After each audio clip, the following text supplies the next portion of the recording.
So we are talking about a client that is on a schedule to pay off debt, but had a trip come up in October that they took for the holiday of Halloween. So we are going to discuss what happened through the month of October and see how we can get back on track here for the debt payoff. So we have an income of $25.80. Her expenses stand at $19.61. She was just raised to a $6,000 personal line of credit, and her cash flow is at $618. The expenses for October go through November the 3rd with what I have figured, because November the 3rd is the statement ending date. So I just went through that date. So the groceries totaled $195.15. Her Dunkin' was $177.43, which we see over here. Dunkin' is supposed to be at $120, so she exceeded that a little. Eating out and groceries should not exceed $300 a month, so we definitely went over here. Gas for $18.35. It's to be around $200. Her medical was $378.39. It should be around $50 a month, so had some issues there. Her trip, hotel, and activities were $832.33. Clothes expense was $165.86. And then there was an ATM withdrawal question here. I believe that came in and probably paid some rent, maybe some other expenses. I'm not sure here, but this was the month of October. What happened? So this trip and the hotel bill, that was excessive. The gas was excessive. The eating out was excessive, but she was with other people that they have refunded her or whatever in cash, so she's going to take care of that by refunding her line of credit. So that's no big deal. We expect life to happen, and we want to do trips. We want to have fun.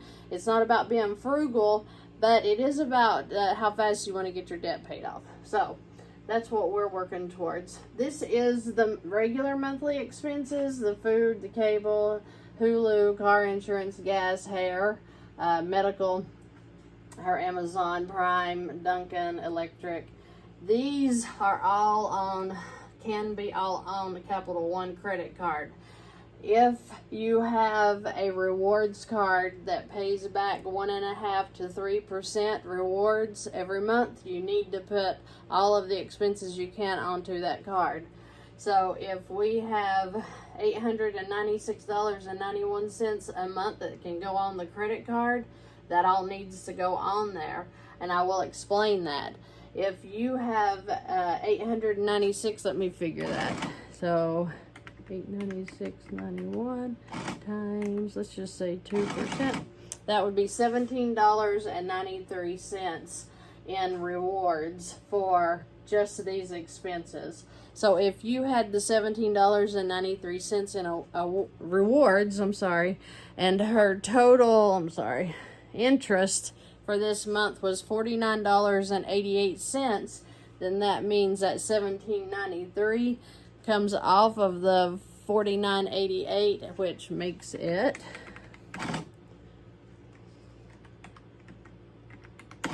that'd be $31.95 in interest charges that she would have paid. And so it's very important that, we use those credit cards for where we can use them and they're not using us. That's so important. So if we have all of this on the credit card, from now on we can draw rewards if it is a rewards card. Then these we need, I think she needed in cash. So the water, some bank credit cards, student loans, her Capital One, which when we pay this amount in full every month, we knock that amount out. So there is no payment due for Capital One because we made this deposit when it's due. The rent, a car loan, another student loan, and then a phone.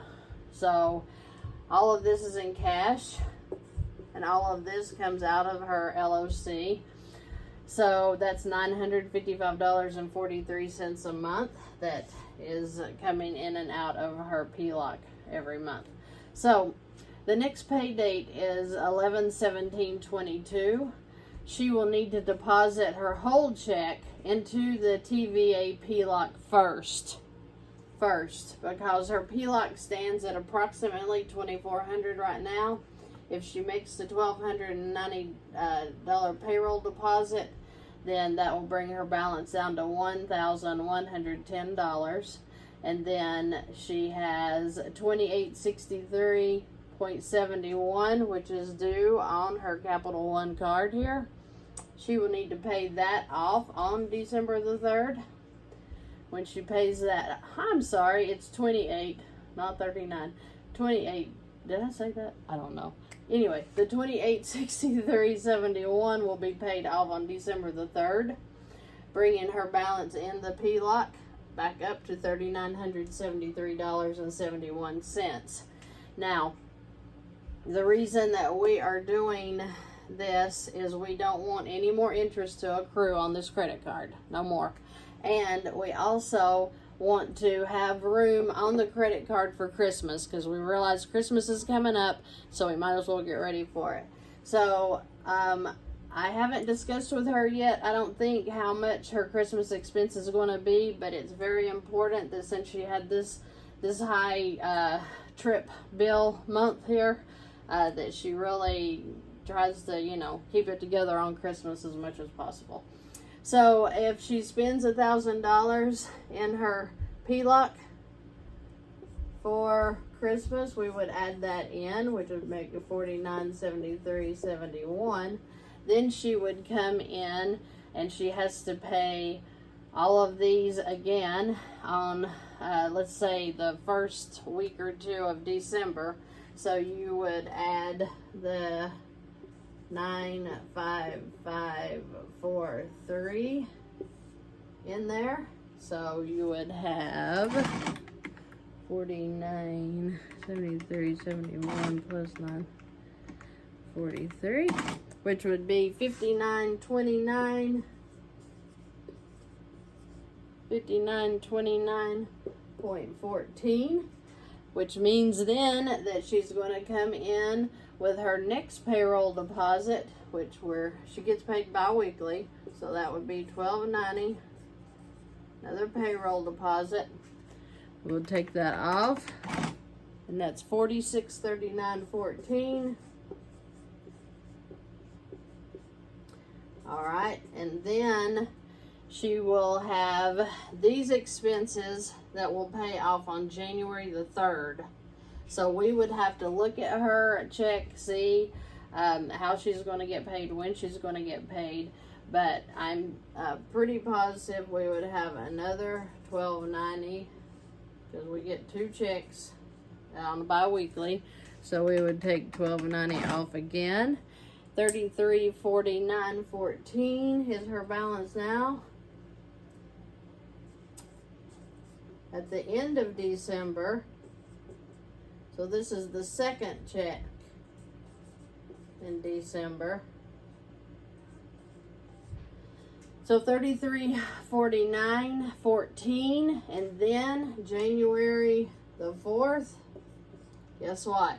She's going to make this, which should be no higher than $896.91. We would add that to the $33.49.14.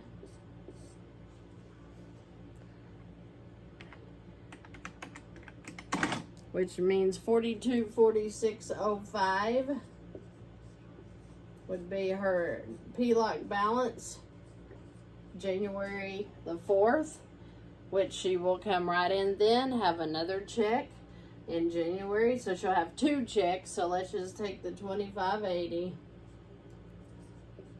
This is what her income would be at least. We know she gets an extra check here and there. So $25.80, that would bring that down to $1,666.05. And then she would just add her expenses back in here, which would be the 955.43.